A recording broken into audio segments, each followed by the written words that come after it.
안녕하세요. 사연 읽어주는 남녀입니다. 오늘도 와주셔서 감사드리며 그럼 오늘의 사연 바로 시작하겠습니다. 원수를 네 몸과 같이 사랑하라라는 이야기 잘 아실 거라 생각됩니다. 저는 이 말을 들으면 언제나 생각을 했답니다.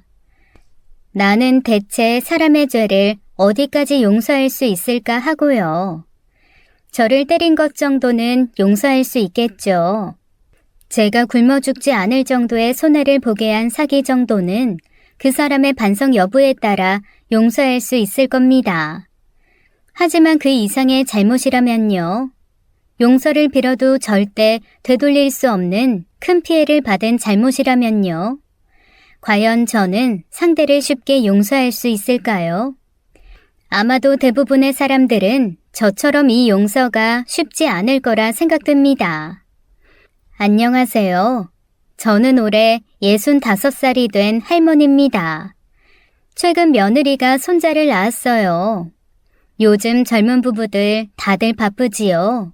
그래서 한가한 제가 아들 부부집에서 살며 손자를 봐주고 있습니다. 제 손자는 부모 잘 만나 부족한 것 하나 없이 잘 커가고 있네요. 손주를 봐주다 보면 아들의 어린 시절이 생각납니다. 참 어렵게도 키웠죠. 제게는 남편이 없었거든요. 찢어지는 가난 속에서 아들의 고생이 많았어요. 저 혼자의 힘이라면 이렇게까지 아들을 키워내지 못했을 겁니다. 저는 지난 34년간 누군가의 도움을 받으며 아들을 키웠습니다. 정작 도움을 받은 저는 그게 누군가의 도움인지도 모르고 살아왔죠. 마지막에서야 알게 되었어요. 누군가 목적을 가지고 저와 아들을 도왔다는 것을요. 그것도 무려 34년간 말입니다. 하지만 저는 이 사람을 제 인생의 귀인이라고 절대 부르지 않습니다. 오히려 제 원수인 사람이죠. 오늘 여러분들에게 이 이야기를 한번 들려드려 볼게요. 저는 남편을 일찍 잃었습니다. 제 아들이 2살 때 세상을 떠났어요. 그리고 저는 세상에 아들과 함께 거의 내던져지다시피 남겨졌죠. 남편의 가족들은 저를 싫어했어요. 보잘것없는 가난한 저희 친정도 싫어했고요. 잘난 며느리 만나 어려운 시댁 형편 좀 펴보려 했던 시어머니의 꿈이 저 때문에 날아가 버린 거나 마찬가지였으니 제가 얼마나 싫었을까요? 그래서 남편이 세상을 떠난 이후 시댁 식구들은 저를 일체 남 취급했습니다. 그리곤 2살 된 제 아들, 그러니까 당신들의 손자도 잔인하게 외면했죠. 그런 억지가 어딨어요. 이 애 명호 씨 아들 맞아요. 난 한 번도 그렇게 생각한 적 없다. 생긴 걸 봐. 저게 어떻게 우리 집안 씨냐? 남편이 죽은 이후 제 아들이 남편 씨가 아니라고 우기는 시어머니였어요. 저는 하늘에 맹세코 외도를 한 적이 없었습니다.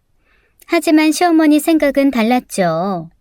그저 아들을 키우는 양육비를 도와달라고 할까봐 저러는 거였어요.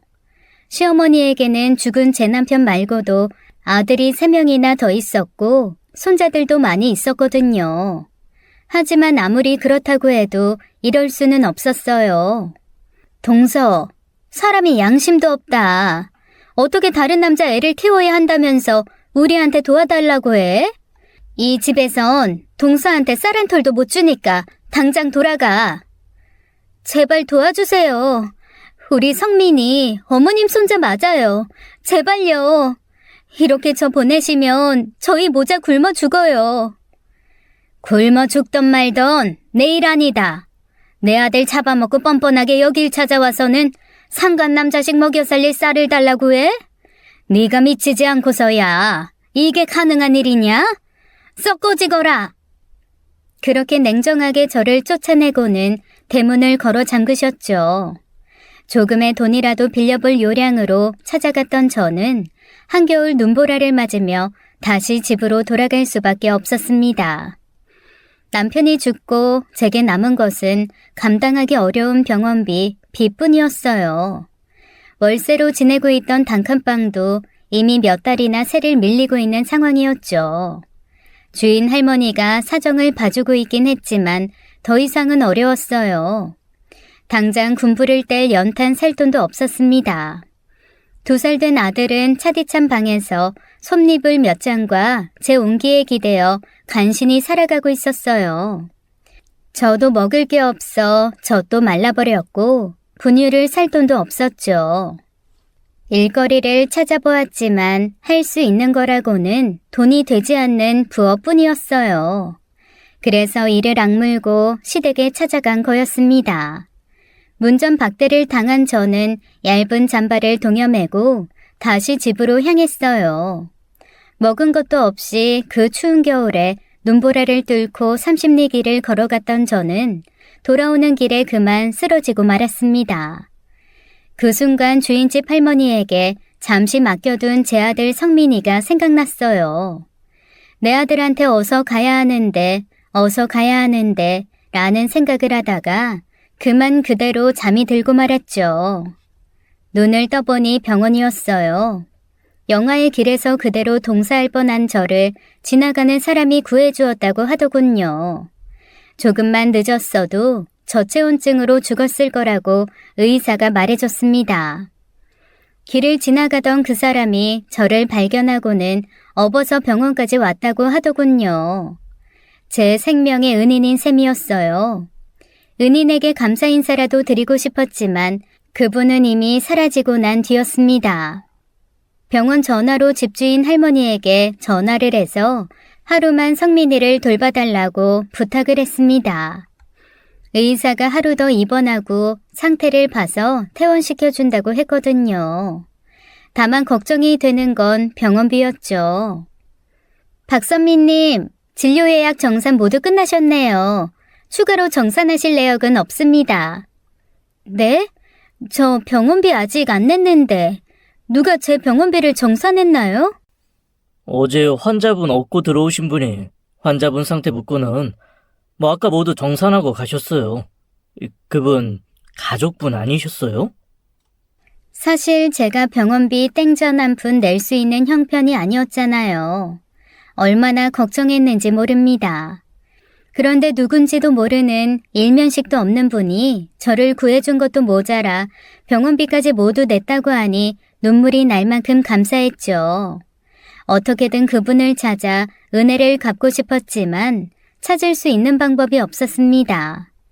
그렇게 퇴원을 해서 집으로 돌아왔어요. 세대, 무슨 큰일 났던 거야? 병원에는 왜 입원했어? 별일 아니에요. 그나저나 우리 성민이 잘 있어요? 걸음마도 못 떼나가가 어디 가겠나? 잘 있지. 참, 이거 받아봐. 집주인 할머니가 제게 내민 것은 편지와 돈봉투였어요. 병원비와 밀린 월세는 모두 정리해드렸습니다. 그리고 약간의 돈을 남기고 갑니다. 아들 키우는데 요긴하게 쓰십시오. 나는 당신에게 갚아야 할 것이 있는 먼 친척입니다. 그러니 부담 가질 필요 없습니다. 100. 그리고 봉투를 열어본 저는 깜짝 놀라고 말았어요. 엄청난 액수의 현금이 들어있었거든요. 100. 자신을 제 먼 친척이라고 소개한 사람의 이름인 듯 했지만 저는 전혀 누군지 짐작도 되지 않았습니다. 이 편지 주고 가신 분 누군지 아시겠어요? 혹시 할머니 아는 분이세요? 세댁 친척이라던데. 몰라? 키 크고 멀끔하게 생긴 남자였어. 집주인 할머니는 밀린 월세가 모두 정산되었다고 제게 말해주었어요. 그리고 앞으로도 당분간 월세를 낼 필요가 없다고 했죠. 방에 들어가 보니 집안에는 쌀이며 분유며 당분간 필요한 생필품이 한가득 있었습니다. 모두 그 남자가 해둔 일이었어요. 저의 먼 친척이라니. 그저 그 남자가 대체 누군지 궁금했습니다. 처음에는 무척이나 이분을 찾았어요. 제 은인이잖아요.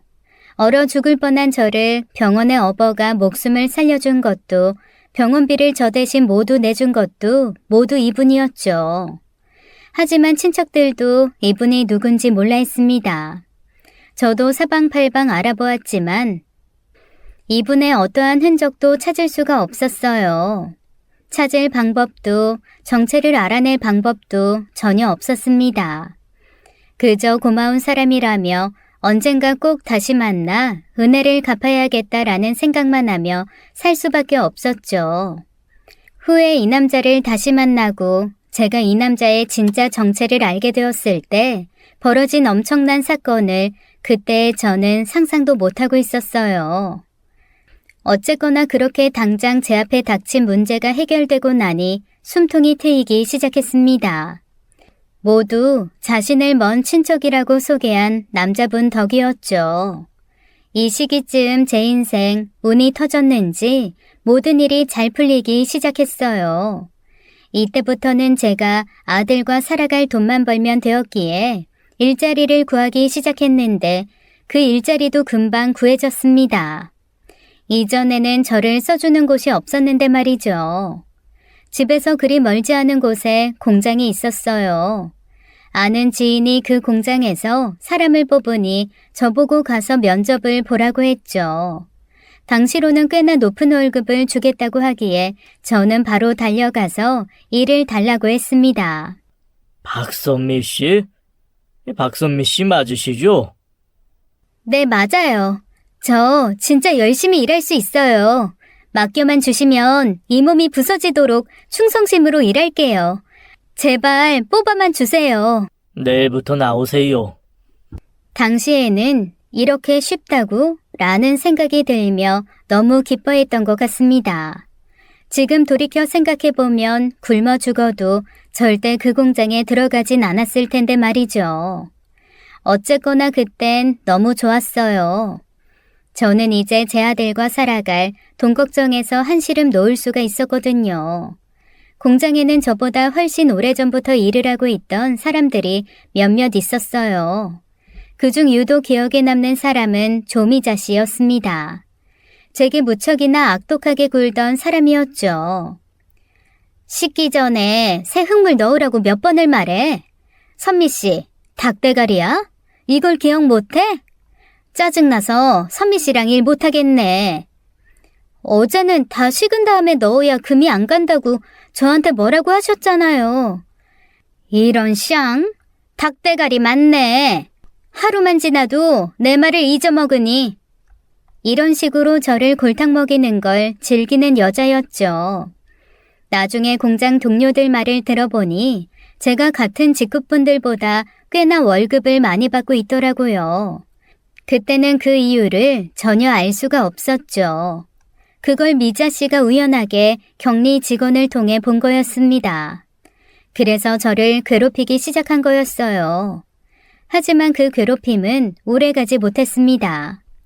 저를 괴롭히고 있다는 소문이 공장에 돌자마자 미자 씨는 얼마 못 가 해고를 당했거든요. 이 엄청난 사건을 그때의 저는 심각하게 생각하지 못했습니다.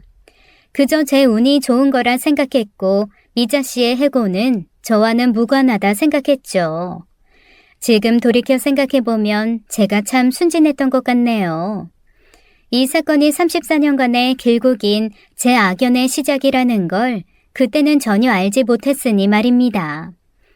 이런 비슷한 사건들이 참 많았어요. 한 번은 이런 일도 있었죠. 제 아들 성민이가 중학생일 때 성민이가 가난하고 아빠 없다고 나쁜 친구들에게 괴롭힘을 당했습니다. 요즘 말로 왕따를 당하고 학폭을 당한 거였죠. 제가 처음 이 사실을 알았을 때 굉장히 분노했어요. 공장의 사정을 이야기하고는 반차를 쓰며 학교에 매일 찾아갔던 것 같습니다. 제 아들을 때리는 아이들을 처벌해달라고요. 하지만 변하는 건 없었죠. 아들을 괴롭히는 나쁜 아이들보다 더 큰 문제는 담임 선생이었습니다. 지금은 어떤지 모르겠지만 그 시절에는 알게 모르게 촌지가 있던 시절이었어요. 저는 성민이 담임에게 촌지를 줄 돈도 없었고 그런 짓을 하고 싶지도 않았습니다. 덕분에 성민이는 친구들에게 왕따를 당하는 것에서 그치지 않고 매일을 담임 선생에게도 괴롭힘을 당했죠. 성민이의 학폭을 보호해줘야 할 선생이 방관을 하고 오히려 성민이를 괴롭히는데 앞장을 섰다니 미치고 팔짝 뛸 노릇이었습니다. 그 선생은 별 그지 같은 트집을 잡아 매일마다 아들을 혼내곤 했어요. 어느 날은 종아리 전체가 시퍼렇게 멍들어 온 적도 있었어요. 그때는 정말 참을 수가 없어서 다음날 학교를 찾아가 따진 적도 있었죠. 그제야 알았어요. 선생이 원하는 것을요. 촌지였죠. 그런데 그 괴롭힘이 갑자기 멈춰버렸습니다. 성민이를 괴롭히던 나쁜 아이들은 하루아침에 갑자기 전학을 가버렸죠. 그리고 담임 선생의 괴롭힘도 완전히 사라졌습니다. 시골 오지로 정근을 가게 되었거든요. 그날 이후 학교에서 성민이는 아무도 괴롭히지 못했습니다. 아이들이건 선생이건 할 것 없이요. 오히려 성민이의 새로운 담임이 된 선생은 성민이를 특별 취급해주며 아껴주었죠. 덕분에 성민이는 조용히 중고등학교를 마칠 수 있었습니다. 이런 사건들 외에도 많은 일들이 있었어요. 저는 그저 운이 좋아서였다고 생각했던 모든 일들이 34년이 지나서 보니 우연도 운도 아니었던 것이었죠. 아들 성민이는 공부를 무척이나 잘했어요. 좋은 대학을 충분히 들어갈 수 있었죠. 그런데 문제는 학비였어요. 제가 공장에 다니며 안정적으로 돈을 벌긴 했지만 엄청나게 번 것은 아니었기에 돈을 모으는데 한계가 있었습니다. 무엇보다 그쯤 친정엄마가 암에 걸리셨어요. 병원비로 너무 큰 돈을 쓰게 되었죠. 그런 제 고민을 아는 듯 해결책이 떡하니 나타났어요. 이번 연도부터 장학금 제도를 시행합니다. 근속연수 10년이 넘은 직원분들 중 대학생 자녀가 있는 분들은 전액 장학금을 지급하고 있으니까 신청들 해요. 우리 아들은 작년에 졸업했어. 우리 아들 대학 다닐 땐 그런 거 없다가 왜 갑자기 이런 게 생겨? 공장장님, 이거 소급 적용돼요? 우리 딸은 대학도 안 갔는데 그냥 보너스로 주지. 이런 불공평한 제도는 왜 만들어요? 대학생 자식 둔 사람이 몇이나 된다고. 그 당시 제가 다니던 공장에 대학생 자녀를 둔 사람은 저를 포함 3명뿐이었어요. 하지만 다른 수십 명의 직원들에게는 전혀 상관이 없는 복지였죠. 다들 이런저런 불만을 쏟아냈지만 저는 덕분에 아들 대학 등록금 고민을 해결할 수 있었습니다. 그것도 제 아들이 완전히 졸업할 때까지요. 덕분에 제 아들은 어렵지 않게 대학 생활을 마칠 수 있었어요. 그리고 사법시험을 통과해서 변호사가 되었습니다. 너무나 자랑스러웠어요. 아들은 변호사가 된 이후 규모가 있는 로펌에서 스카웃을 해갔습니다. 나중에 아들이 이런 말을 하더군요. 사실 여기에서 스카웃 제안 받았을 때 뭔가 기분이 이상하더라고. 그게 무슨 소리야? 운 좋게 사법시험은 통과했지만 내가 연수원 성적이 좋은 건 아니거든. 그런데 나 불러준 이 로펌이 나 같은 핫바리 변호사가 들어갈 수 있는 곳이 아니야. 변호사면 다 변호사지. 네가 어때서? 너 불러준 그 회사가 사람 보는 눈이 있었던 거지. 엄마는 내가 엄마 아들이니까 좋게 봐주는 거지. 하여간 내가 먼저 지원을 해도 절대 나 안 뽑아줄 곳인데 나를 먼저 불러준다?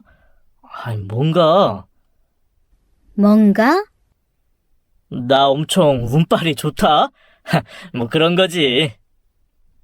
그저 아들이 자신의 능력을 과소평가하는 거라고 생각하고 웃어 넘겼습니다. 아들이 35살이 되었을 때 예비 며느리를 소개해 주었어요. 1년이나 제게 말도 없이 연애를 하더니 결혼을 한다며 소개를 시켜주더군요. 여자친구가 외동이에요.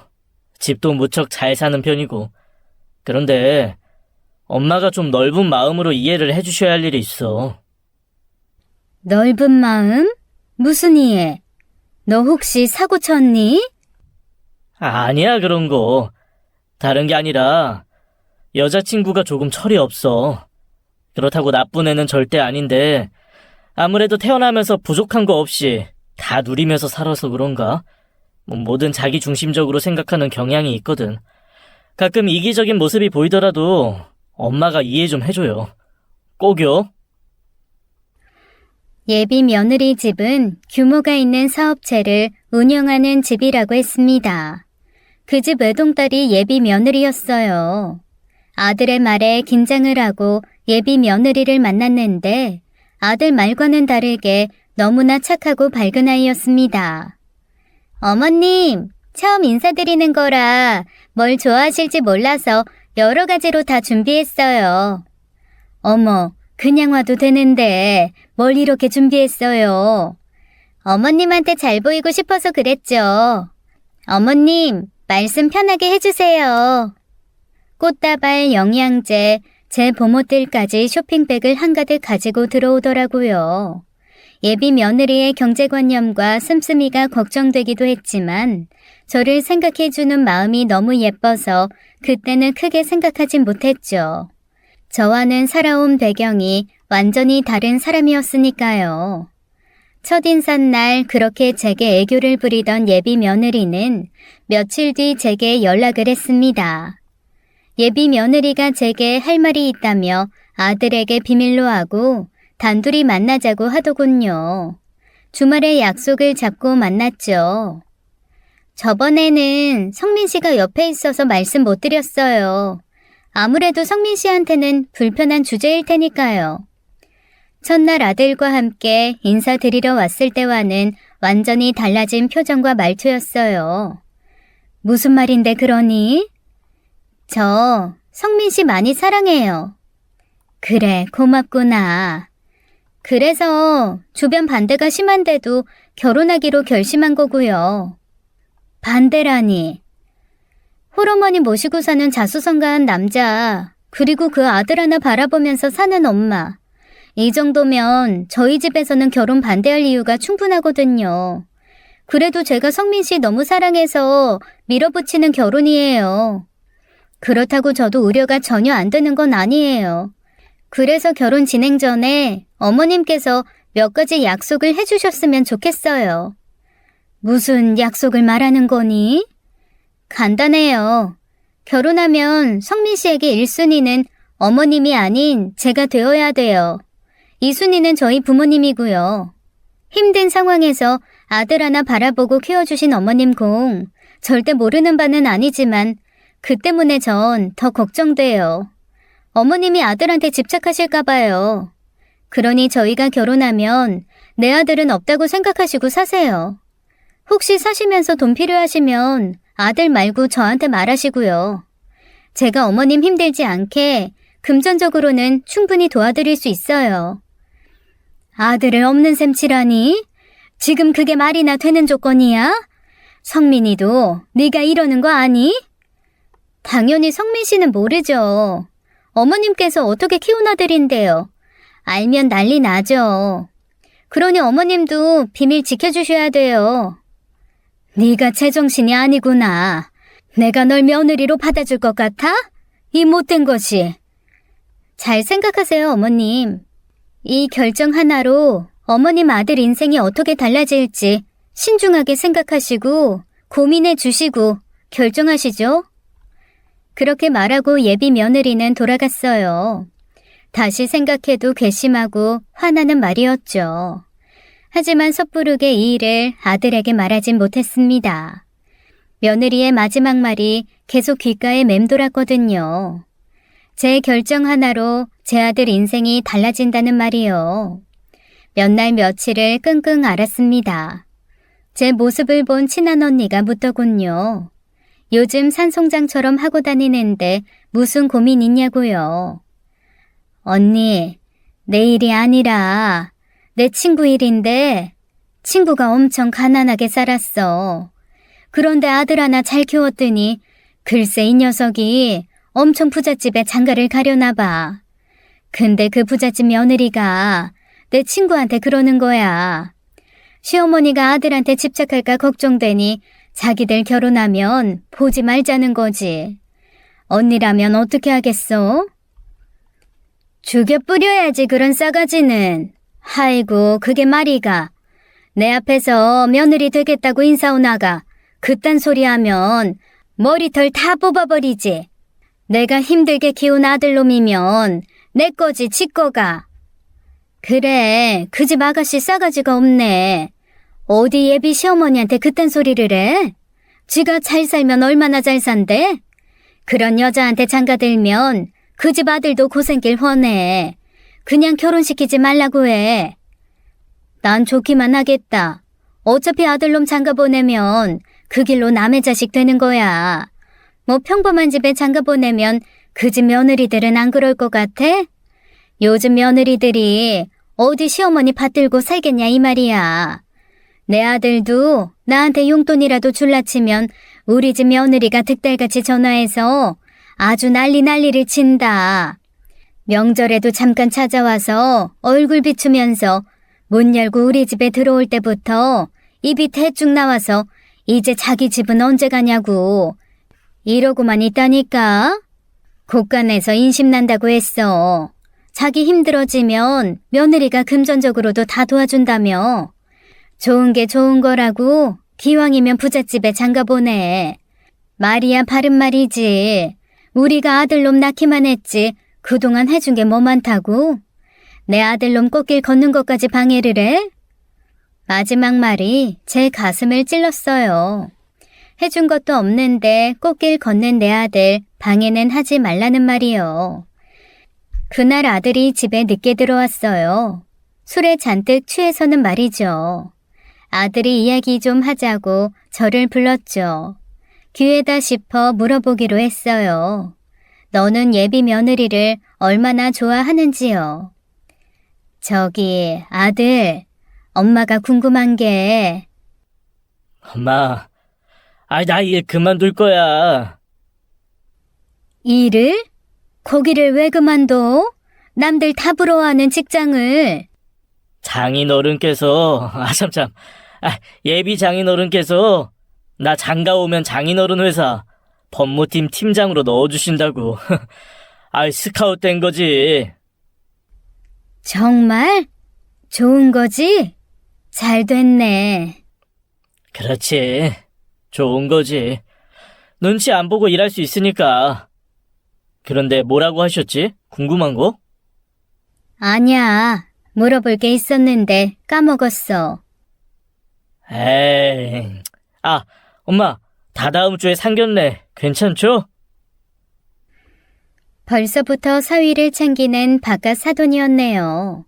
제가 공장에서 얼마나 일을 해야 아들에게 한 회사에 법무팀 팀장 직함을 줄 수 있을까 생각해 봤습니다. 운이 좋으면 200년쯤 걸릴까요? 아니, 영원히 해줄 수 없는 게 현실적이겠네요. 그런데 예비 사돈 집안에서는 그 일을 결혼만 하면 바로 해준다는 것이었어요. 꽃길 걷는 내 자식 인생 적어도 방해는 하지 말자. 그 말이 다시금 제 마음을 무겁게 했죠. 그렇게 아들 결혼을 시키기로 마음먹었어요. 아들 뒷모습만 보며 살면 어떻습니까?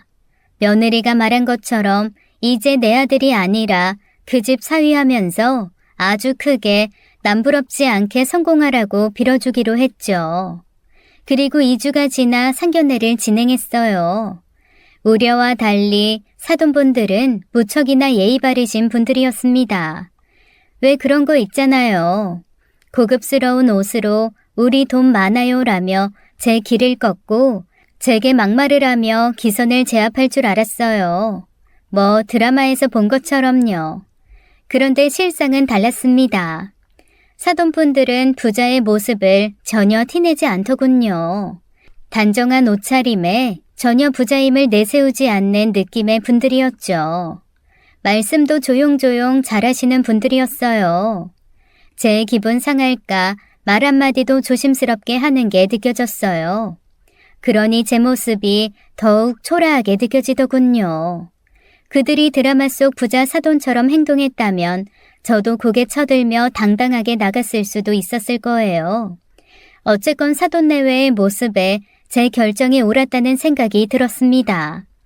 감사하다며 그저 제 아들 잘 부탁드린다고 고개를 숙이고 돌아왔네요. 그리고 결혼식을 준비하는 중 저는 사고를 당하고 말았습니다. 일을 마치고 집으로 귀가를 하는 도중 횡단보도를 건너는 저를 차가 치고 지나갔어요. 저는 행인의 신고로 병원에 실려왔습니다. 사실 전 아무것도 기억나지 않았어요. 그저 병원에서 경찰분들에게 들은 설명이 다였죠. 사고 직후 정신을 잃었거든요. 사고는 작지 않았습니다. 골반이 부서졌고 왼쪽 다리뼈가 바스러졌죠. 갈비뼈도 몇 개 부러지고 왼쪽 쇄골도 부러졌어요. 오른쪽 눈 주변 뼈도 내려앉아 안화 복합골절이 왔습니다. 저는 사고 후 이틀 만에 깨어났다고 하더군요. 아들이 눈이 퉁퉁 부어서는 저를 지키고 있었어요. 깨어난 저를 보더니 제가 죽는 줄 알았다며 세상 서럽게 울더군요. 저는 깨어나자마자 아들 결혼식이 걱정되었습니다. 엄마, 정말 큰일 날 뻔했어. 알아? 갈비뼈가 부러졌는데 다행히 장기는 안 찔렀대. 그리고 척추도 안 다쳤고. 자그마치 5톤 트럭이야. 엄마 치고 지나간 게. 의사 선생님 말이 이 정도로 다친 것도 기적이래. 오늘이 며칠이야? 결혼식은? 엄마, 내 말 들었어? 지금 결혼이 문제야? 며칠이냐고. 2주 정도 남았는데 그게 무슨 상관이야. 엄마 그때까지 퇴원 못한대. 나 결혼 연기할 거야. 조심조심 있다가 아들 결혼에 참석을 했어야 했는데 이 사달을 내버린 거였죠. 2주 만에 퇴원을 하는 건 불가능했어요. 무엇보다 얼굴뼈를 크게 다쳐서 얼굴이 괴물처럼 부어 있었죠. 식장도 다 예약하고 청첩장도 다 돌렸을 텐데 어떻게 결혼식을 미뤄? 그런 건 내가 알아서 하니까 걱정하지 말고 엄마는 빨리 낫기나 해요. 진퇴양난이었어요. 저 때문에 결혼식을 미뤄야 한다니 한숨이 절로 나왔죠. 사돈분들 얼굴 볼낯이 없더군요. 일단 제가 다니던 공장에 사고 소식을 알리고 퇴사 의사를 전했습니다. 다음 날 공장의 사장님이 병문안을 왔습니다. 저보다 10살쯤 많아 보이는 백발의 남성이었어요. 저는 그분이 공장 사장님인 줄도 몰랐어요. 처음에는 병실 안에 있는 다른 환자의 가족인 줄 알았죠. 박선미 씨죠? 이때가 공장을 다닌 지 33년 차가 되었을 때였습니다. 공장 운영은 공장장님이 다 맡아서 하셨기에 저는 이날 처음으로 사장님의 얼굴을 보았어요. 그렇게 오래 공장을 다녔는데도 말이죠. 이런 큰 일을 당하시다니. 부디 하루빨리 일어나셔서 건강 되찾으시길 바라겠습니다. 그렇게 오래 공장에서 일했는데 사장님을 처음 뵙네요. 일개 직원 일에 여기까지 와주셔서 너무 감사합니다. 그런데 아무래도 제가 일을 그만해야 할 것 같아요. 갑작스럽게 일을 그만둬서 죄송합니다. 치료까지도 수개월이 걸릴 것 같고 의사 선생님께서 말씀하시길 퇴원 후에도 1년 이상 재활을 해야 할 거라고 하더군요. 그동안 정말 잘해주셨는데 아무래도 더 이상 공장 일은 어려울 것 같습니다. 지금은 일단 회복하시는 것만 신경 쓰십시오. 아직 뺑소니범은 못 잡았다고 들었어요. 혹시나 병원비 걱정하지 마십시오. 회사 차원에서 모두 지원을 드릴게요. 병실도 1인실로 옮겨드리겠습니다. 편하게 치료받으세요. 그렇게까지 신경 안 써주셔도 괜찮습니다. 제가 공장 안에서 다친 것도 아닌데. 오래 일해주신 분이잖아요. 가족 같은 분인데 이 제가 마땅히 신경 쓸 일이죠. 사장님, 왜 제게 잘해주시는지 사실 이해가 잘 가지 않네요. 전 그저 일개 직원인데, 전 사장님 얼굴도 오늘 처음 보았어요. 제가 워낙 외부 활동을 하지 않는지라. 어쨌거나 아무 걱정하지 마시고 회복하시는 데만 집중하십시오. 그럼 저는 이만 쉬세요. 한 번 더 들리겠습니다. 그렇게 말하고 사장님은 자리에서 일어나 나가셨죠.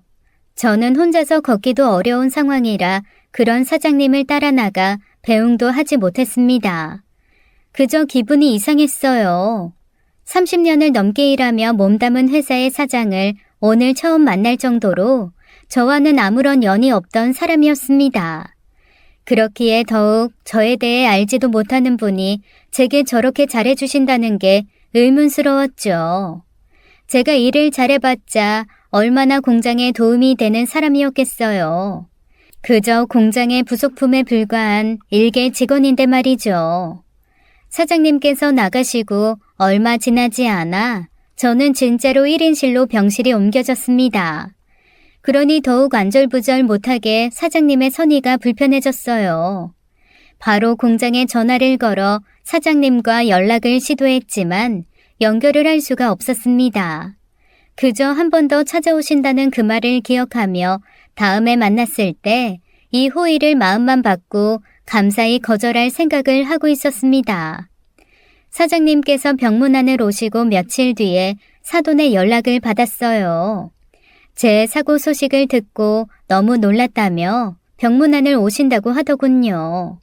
제 몰골이 스스로도 너무 기괴하고 너저분해 마음만 받겠다고 거절을 했죠. 하지만 꼭 결혼에 관해 상의할 문제가 있다고 만나자고 하더군요. 그래서 알겠다고 하며 약속을 잡았습니다. 저 때문에 결혼식이 미뤄질 상황이니 만나 뵙고 상의를 드려야 했죠. 하지만 찾아온 사돈은 상의가 아닌 통보를 하더군요. 사고 소식 듣고 저희가 얼마나 놀랐는지 모릅니다. 죄송할 따름입니다. 제가 이 몸으로 결혼식을 참석하기가 어려워서 겨우 2주 남은 시점에 이런 민폐를 끼쳤네요. 마음 편하게 가지세요.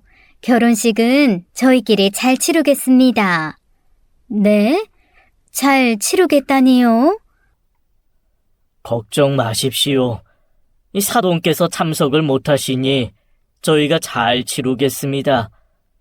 그래도 하나뿐이 없는 아들 결혼식인데 못 보시는 건 말이 안 되죠. 그래서 저희가 촬영해 주실 분을 한 분 섭외했어요. 그분이 촬영을 하면 사돈께서는 병실에 누우셔서 핸드폰으로 바로 결혼식 영상 보실 수 있습니다. 그것도 실시간으로요. 농담이시죠? 결혼식을 연기하는 게 아니었나요? 사돈, 그건 어렵죠. 저희는 이미 주변 친척들과 거래처 사장님들에게 결혼 소식을 알렸어요. 이제서 결혼을 어떻게 미루나요? 지금 제 아들에게 엄마 없는 결혼식을 하라는 말씀인가요? 저희도 입장이 있습니다. 사돈께서 이해를. 사고당해서 죄송합니다. 좋은 날 앞두고 처신 못해서 이런 일 당해서 너무나 죄송합니다. 하지만 어떻게 저를 빼고 결혼식을 진행할 수 있습니까? 그건 안 될 말입니다. 사돈, 저희도 지금 많이 양보하고 참고 있어요. 모르시겠어요? 허허, 당신 가만 있어봐. 아니요. 정확하게 상황을 인지시켜드려야겠어요. 저희요, 애지중지 키운 외동딸 거저준다고 해도 받기 싫은 곳에 눈물 머금고 시집 보내는 거예요. 우리 딸이 원하는 결혼 아니었으면 저? 안사돈 같은 사람과 말도 섞는 사람 아닙니다. 그런데 저희가 이렇게 예의 갖춰서 말하면 사돈도 적당히 알아들어야 예의 아닙니까? 예의를 갖춰요? 지금 이러시는 게 제게 예의를 갖추시는 건가요? 저 같은 사람하고는 말도 안 섞는다니요. 저 같은 사람이 어떤 사람인데요? 어떤 사람이긴요. 저희 같은 사람이 부리는 사람이죠. 제가 공손하게 대해드리니까 당신이 나하고 같은 위치인 줄 아셨어요? 당신하고 난 계급 자체가 달라요. 적당히 눈치로 주제 파악하시고 있으셨으면 저도 이렇게 대놓고 주제 파악 시켜드리진 않죠. 아이, 당신, 흥분 그만하고, 품위를 지켜. 왜 이렇게 이성적이질 못해? 그렇잖아. 우리 집 가정부 뽑을 때도 대학 나온 사람 중에서만 뽑는데 고작 고졸인 사람이 나 참 기가 막혀서. 기가 막혀요? 제가 더 기가 막히네요. 요즘 세상에서 무슨 계급을 찾아요? 제정신이세요? 돈 좀 있다고 세상 사람 다 당신 아래로 보여요? 그러다가 큰 코 다치십니다. 그렇게 잘난 척 해봤자 당신보다 잘난 사람도 세상 어디에나 있다는 걸 왜 몰라요? 아이고, 진정들 해요. 자, 그럼 이렇게 하시죠. 저희는 저희끼리 식을 올리도록 하겠습니다. 사실 사돈과 저희 수준이 너무 많이 차이가 나서 저도 걱정을 많이 했습니다. 아무래도 결혼식에 참석하는 제 지인들 뒷말도 무시할 수 없으니까요.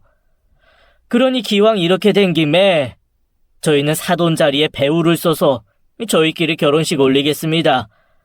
사돈은 나중에 퇴원 후 알아서 결혼식을 따로 하시던 하세요. 물론 저희는 참석 안 할 거고 제 딸도 안 하겠지만요.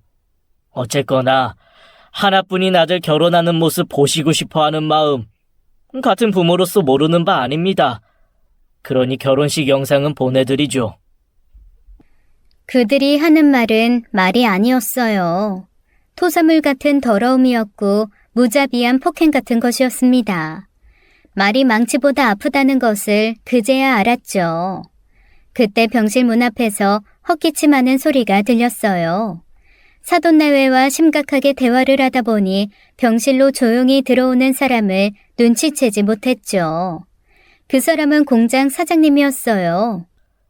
실례합니다. 사돈 내외가 사장님을 보자 흠칫하며 놀라더군요. 이 소리가 병실 밖까지 나와서 본의 아니게 이야기를 들었습니다. 아이고 어르신, 어르신께서 어떻게 여기에?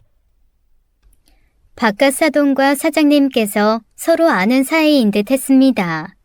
사장님을 보자 바깥 사돈이 급하게 일어나 손을 공손하게 모으며 굽신거리기 시작했죠.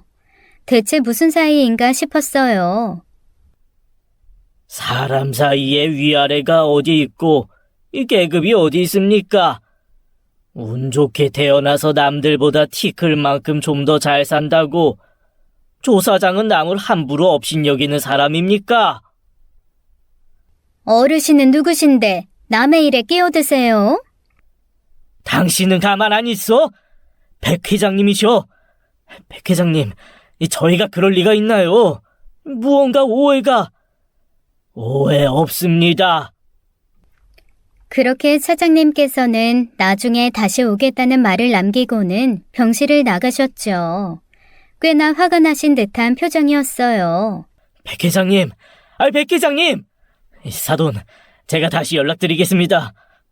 백 회장님! 이야기를 끝마치고 가셔야죠.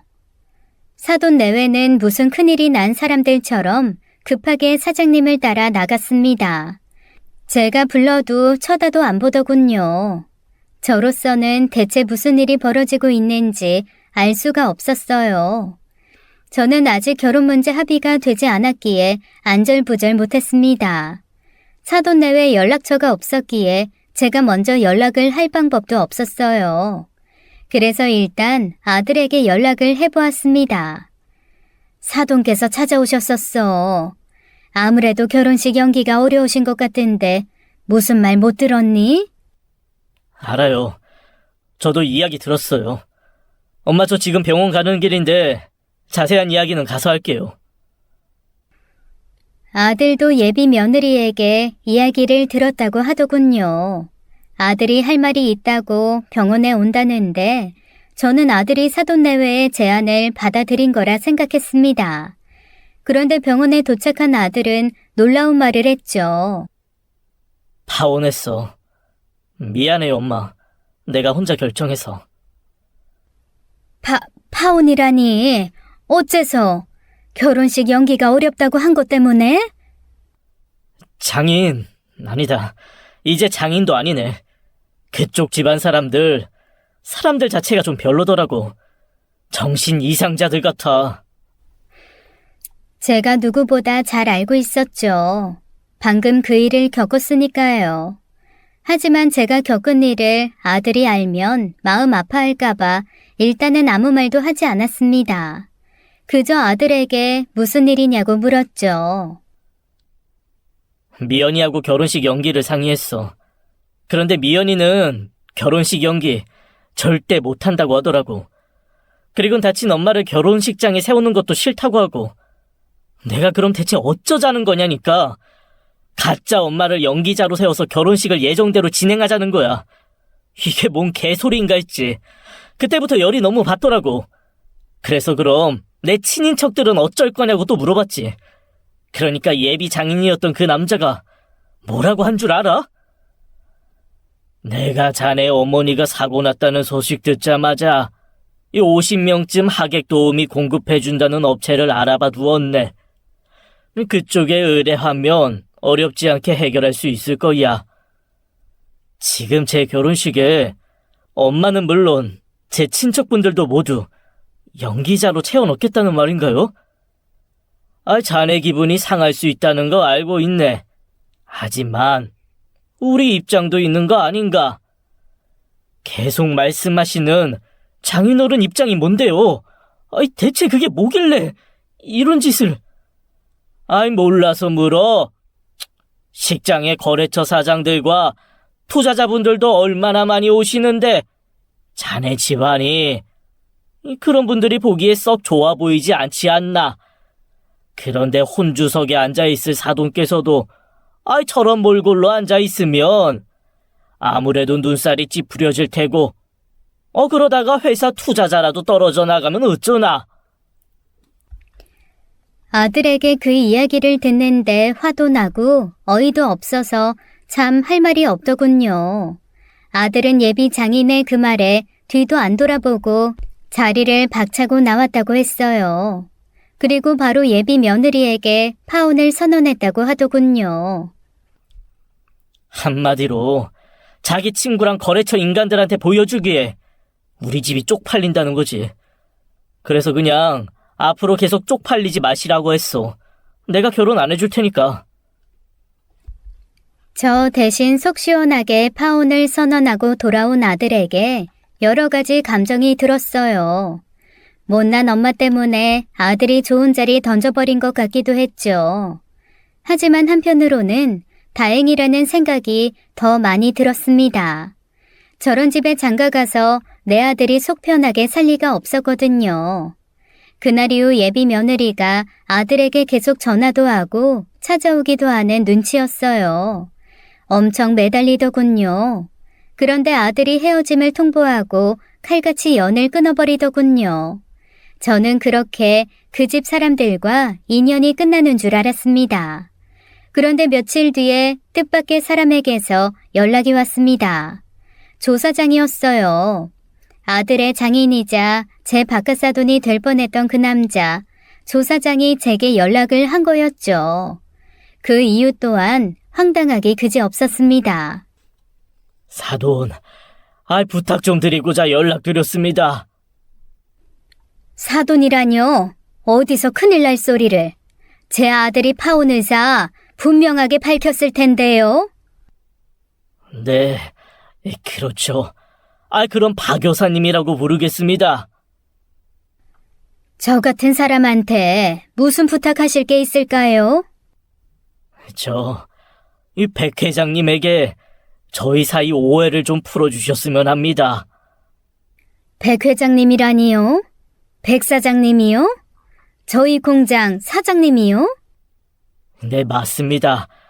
제발 백 회장님에게 전화 한 통만 해주셔서 이 모든 일은 오해라고 한마디만 해주시면 안 되겠습니까?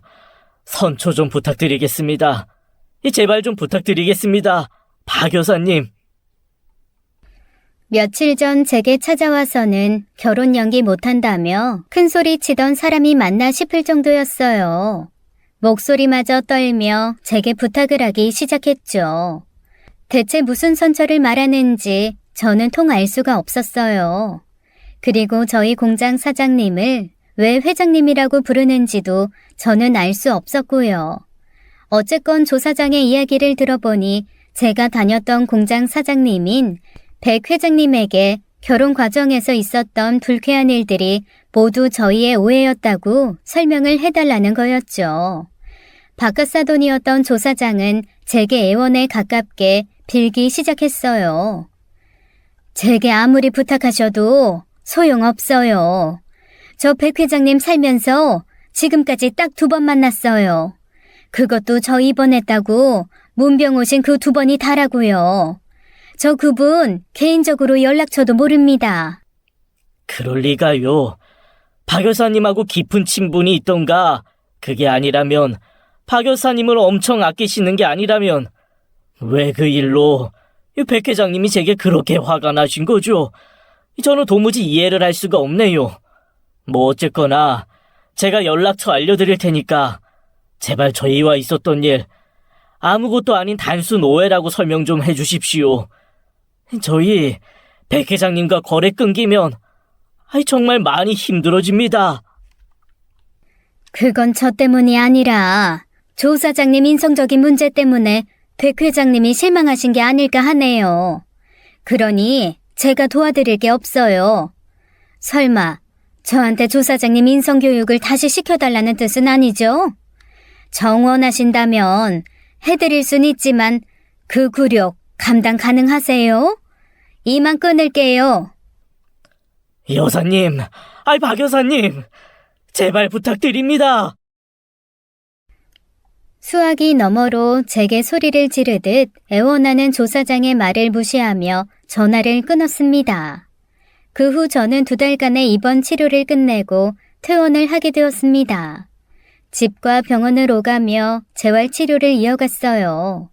병원에 누워있는 동안 생각할 시간이 많았어요. 지금까지 이렇게 오래 일을 안 하고 쉰 적도 없었으니까요. 그래서 오랜 시간 동안 백 회장님에 대한 생각을 해보았죠. 처음에 백 회장님이 조 사장에게 화를 내며 거래를 끊었다는 소식을 들었을 때 자업자득이라는 생각이 들었습니다. 조 사장의 인성에 실망한 백 회장님이 거래를 끊은 거라고 단순히 생각했죠. 그런데 며칠 깊이 생각을 해보니 그건 말도 안 되는 이유였어요. 조 사장이나 백 회장님 모두 유능한 사업가들이었어요. 회사의 이득에 따라 움직이는 사람들이었죠. 백 회장님께서도 조 사장과 갑자기 거래를 끊는다면 회사에 작게나마 피해가 분명 있었을 겁니다. 그래서 더욱 말이 안 되는 상황이었어요. 대체 무슨 이유로 백 회장님께서 저런 행동을 하시는 건지 이해가 안 되었거든요. 제 고민은 꼬리에 꼬리를 물었습니다. 백 회장님이 왜 저런 행동을 했는지에 대해서요. 제가 힘들 때 저를 아무런 조건 없이 받아준 공장의 사장님이 알고 보니 백 회장님이었죠. 그것도 남들보다 후한 월급을 제게 주면서요. 제가 금전적으로 힘들 때마다 보너스를 주셨었어요. 제 아들이 대학을 다닐 때는 사내 장학금을 열어서 제 아들 장학금도 주셨죠. 지난 34년간의 공장 생활을 되돌아보았어요. 제 인생의 힘든 시기에 언제나 백 회장님의 도움이 있었던 것 같았습니다. 제 생각이 여기까지 확장되었을 때 저는 고개를 가로저었죠. 그리곤 헛웃음을 내버렸습니다. 에휴, 나까짓 게 뭐라고. 우연이겠지. 그때 제 전화가 울렸습니다. 백 회장님이 운영하는 공장에서의 연락이었죠. 박선미 씨, 사고로 인해 발생한 장애 때문에 퇴사를 신청하셨죠? 네, 더 이상 일하기 어려울 것 같아서요. 나이가 있기도 하고요. 네, 그 부분에 대해서 논의가 있었어요. 그래서 박선미 씨를 품질관리부서로 옮겨드릴까 합니다. 몸을 쓰시는 일이 아니라 현재 몸 상태로도 충분히 하실 수 있으시고 월급도 더 크게 인상을. 저는 주저리 말을 쏟아내는 담당자의 말이 들리지 않았습니다. 백 회장님이 회장이라고 불리는 데는 제가 다녔던 공장 말고 다른 사업체도 많아서겠죠. 그런데 적어도 제가 다니던 공장은 큰 규모의 공장이 아니었어요. 아주 작은 공장이었죠. 그런 곳에서 이미 퇴사 의사를 말하고 사표를 낸 저를 이렇게까지 해서 붙잡을 이유가 전혀 없었습니다. 제가 무슨 고급 인력이라고요. 나이도 한 살만 더 먹으면 60이 되는 사람이었어요. 길 가는 사람 붙잡고 일 시키면 단언컨대 그중 절반 이상은 저보다도 일 잘하는 사람일 겁니다. 정말 이해를 할 수가 없었죠. 사장님 뵙고 다시 다닐지 말지 말씀드릴게요. 사장님께서는 바쁘셔서. 사장님 뵙지 못하면 그냥 퇴사 처리해주세요. 네, 알겠습니다. 사장님에게 말씀 주신 내용 전달드릴게요. 다음 날 집으로 차가 왔어요. 저를 데려가겠다며 백 회장이 보낸 차였죠. 그리고 저는 백 회장님과 세 번째 만남을 가졌습니다. 제게 할 말이 있으신가요? 무슨 일로 저를 만나고 싶다고 하신지. 대체 왜 저를 도우시죠? 제가 착각하는 건가요? 제가 박선미 씨를 도울 이유가 뭐가 있나요? 그저 회사 입장에서 인재가 그만두신다고 하시니 붙잡는 이유 아닐까 합니다. 무엇보다 제가 지시한 일도 아니고요. 인재라뇨. 제가 그렇게 대단한 인재가 아니라는 거 저도 알고 회장님도 잘 아시잖아요. 아닌가요? 왜 절 도우시는지 그냥 이유를 말씀해 주세요. 백 회장은 제 물음에 아무 말도 안 하더군요. 그래서 제가 재촉하듯 다시 질문을 했습니다. 제 착각인가요? 저는 박선미 씨가 무슨 말을 하는지 도무지 모르겠습니다. 그렇군요. 네, 알겠습니다. 죄송합니다. 제가 착각을 했나 봐요.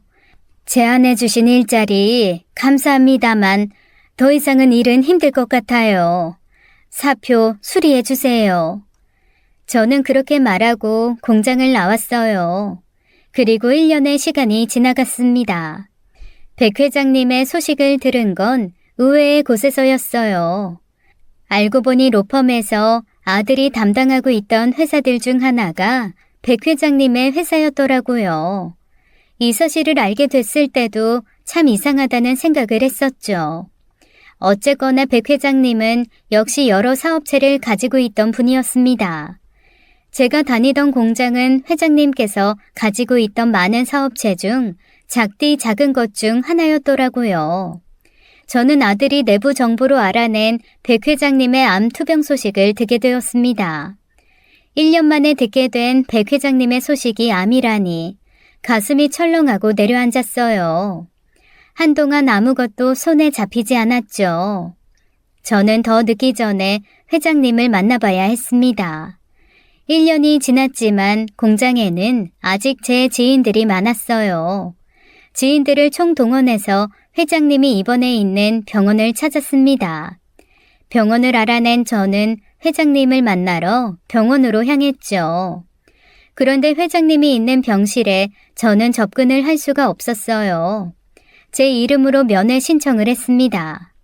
다행히 백 회장님께서 제 면회를 받아주셨죠.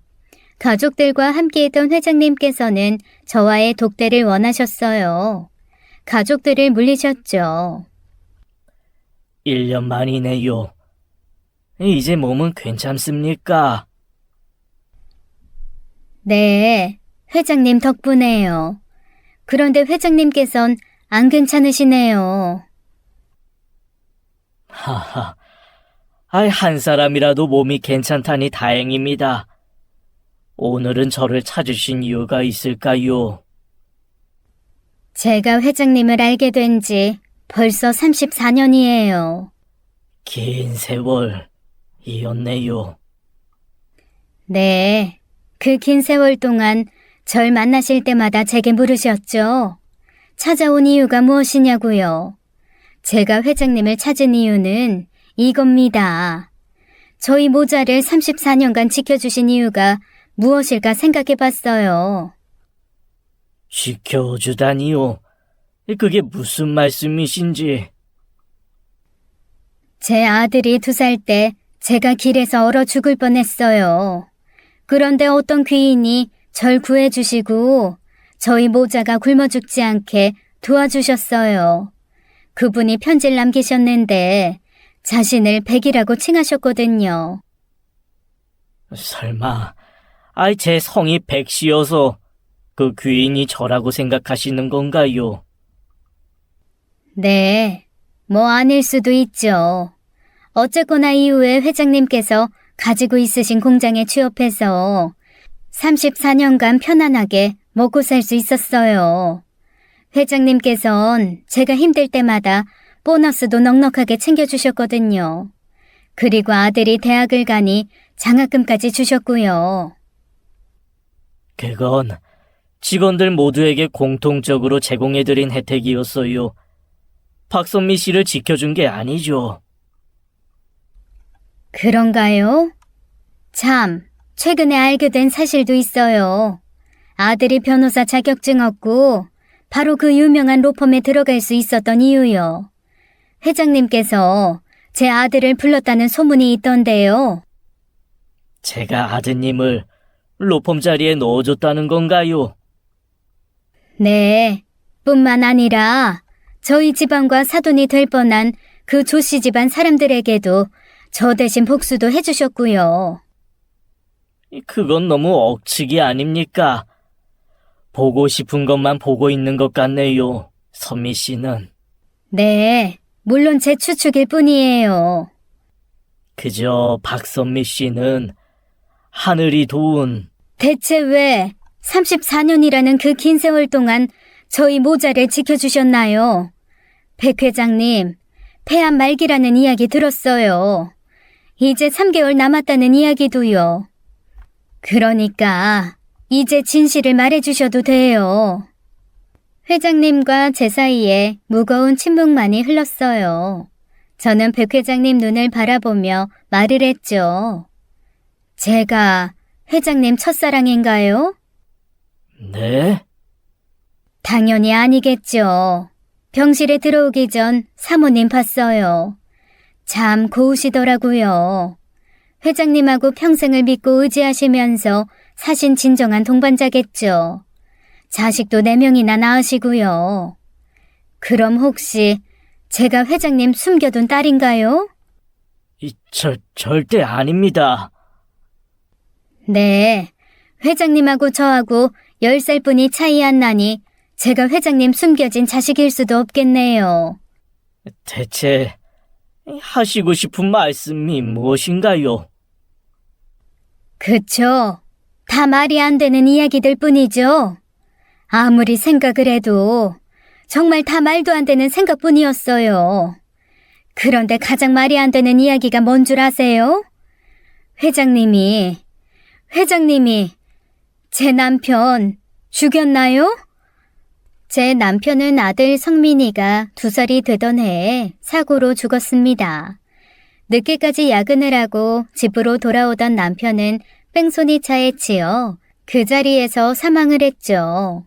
남편은 다음날 새벽에 출근하는 사람들이 발견을 했어요. 싸늘하게 식은 채로요. 병원 한번 가보지 못했죠. 그 시절은 지금처럼 CCTV가 많던 시절이 아니었어요. 범인을 찾지 못했죠. 회장님께서 제 남편 차로 치고 도망간 그놈이 맞냐고 질문드렸어요. 제 질문에 백 회장은 말없이 고개를 숙였습니다. 지금도 기억나요. 남편 장례 치르는 동안 어떤 남자가 제게 찾아왔었어요. 그리고 제 손 잡고 미안하다는 말만 계속 되뇌다가 돌아갔죠.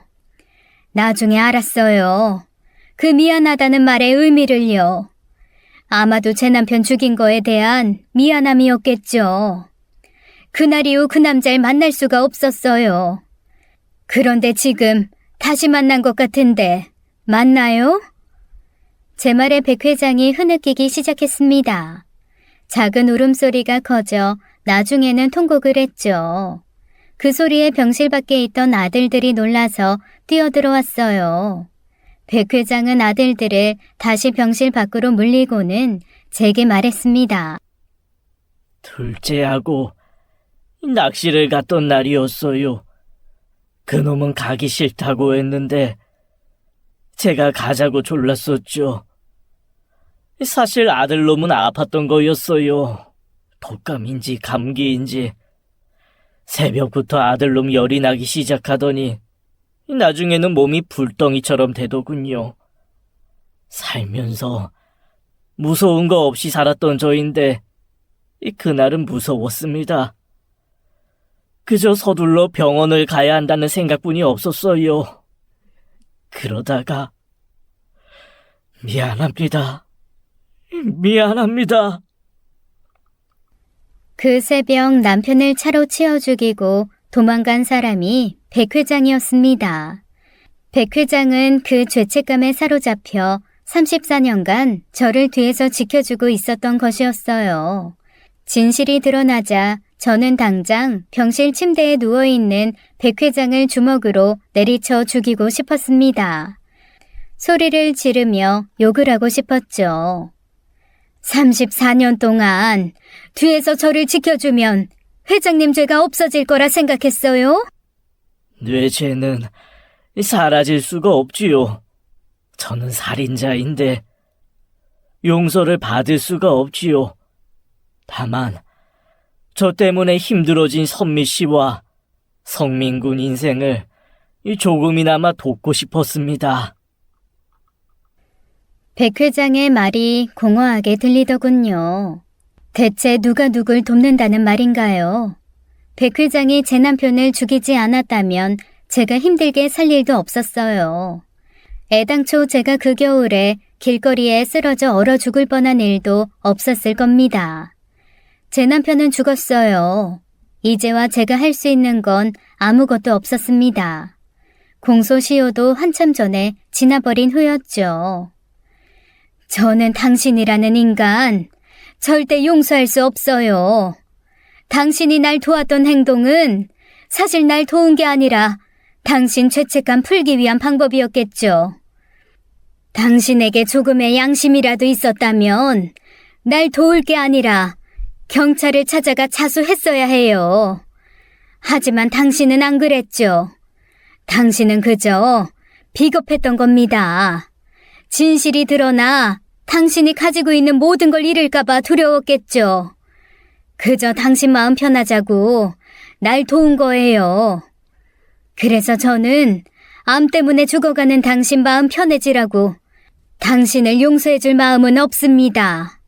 하지만 34년간 당신 도움으로 나와 아들이 살아온 것도 사실이죠. 그 이유 때문에 당신을 용서합니다. 이것은 죄인인 당신이 이대로 죽어버리면 내가 당신에게 빚진 걸 갚지 못하기에 그렇게 된다면 원수에게 은혜를 받은 내 마음도 감당할 수 없을 정도로 힘겨워지기에 나도 그저 내 마음 편해지자고 당신 용서하는 겁니다. 이 용서는 당신을 위한 게 아닙니다. 오직 나와 내 아들을 위해서죠. 이렇게 당신을 용서함으로 이제 나는 당신에게 어떠한 빚도 없습니다. 하지만 당신은 죽어서도 내 남편에게 용서를 빌어야 해요. 고맙습니다. 고맙습니다. 저는 그대로 병실을 나왔습니다. 그리고 2달 후 백 회장의 부고 연락을 받았습니다. 백 회장의 마지막 가는 길을 보기 위해 상가를 찾았죠. 상가 앞에서 몇몇 사람들의 대화 소리를 들을 수 있었어요. 그러니까 백 회장이 34년 전에 사람을 차로 쳐서 죽였다는 거잖아. 그렇지. 그걸 지금까지 숨기고 살았다는 거지. 사람 참, 겉만 보면 모른다니까. 그렇게 기부도 많이 하고 봉사도 하던 사람이 살인자라니. 에이, 살인자는 아니지. 아니긴 뭐가 아니야, 살인자인 거지. 34년 동안 감쪽같이 숨기다가 공소시효 다 지나고 죽을 때 되니 밝힌 거잖아. 참 이해가 안 간다. 야, 그냥 조용히 죽으면 아무도 모를 일인데 34년 전 일을 왜 지금 고해성사를 해? 왜 갑자기 경찰에 자수를 한 거야, 백 회장은? 저와 만나고 난 이후 어느 순간 백 회장은 경찰에게 자신의 죄를 고백했다고 합니다. 그리고 가족들에게도 34년간 숨겨온 자신의 비밀을 털어놓고 용서를 빌었다고 하더군요. 상가에 들어가자 제가 누군지 알아본 백 회장의 아내와 아들들은 저를 보자마자 제게 고개를 숙였습니다. 저도 그분들에게 고개를 숙였죠. 백 회장의 영정에 향을 피우고 절을 하고 저는 상가를 나왔습니다. 백 회장이 죽고 벌써 5년이 지났습니다. 이제 제 나이도 65살입니다. 아들은 모든 진실을 알고 로펌을 그만두었어요. 더 이상 그곳에서 일을 하기 싫어했죠. 변호사 일도 그만두고 현재는 강원도에서 소를 키우고 있습니다. 좋은 며느리를 만나 손자를 낳고 지금은 행복하게 살고 있어요. 저도 모든 것을 다 잊고 현재는 손자를 봐주며 잘 살고 있습니다. 가끔은 흑백으로 된 남편 사진을 꺼내서 보곤 해요. 이제는 남편과의 추억도 가물가물 기억이 잘 나지 않네요. 그저 남편 사고의 진실이 모두 드러났으니 그곳에서 편안하길 바랄 뿐입니다.